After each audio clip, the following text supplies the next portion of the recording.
యుద్ధాన్ని ప్రపంచమంతటా నిశితంగా గమనిస్తోంది.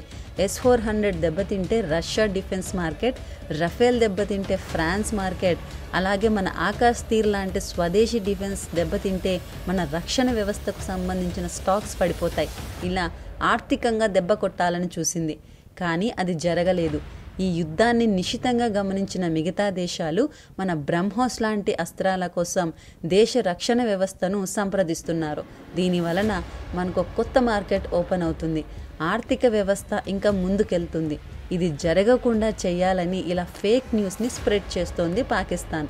దీన్ని తిప్పికొట్టేందుకు ప్రధానమంత్రి అదంపూర్ ఎయిర్బేస్కు వెళ్ళి మరీ S-400 నిక్షేపంగా ఉంది అని నిరూపించాల్సి వచ్చింది. అంతేకాదు, ప్రతిరోజు యుద్ధానికి సంబంధించిన బ్రీఫింగ్ ఇస్తూనే మన దేశం ఈ సమాచార యుద్ధాన్ని తట్టుకుంటూనే యుద్ధం చేసింది. మన రక్షణ వ్యవస్థ శాటిలైట్ ఇమేజెస్ ద్వారా ఆధారాలను ఇస్తే కానీ భారత్లోనే చాలామంది దీనిని నిజమని నమ్మలేదు.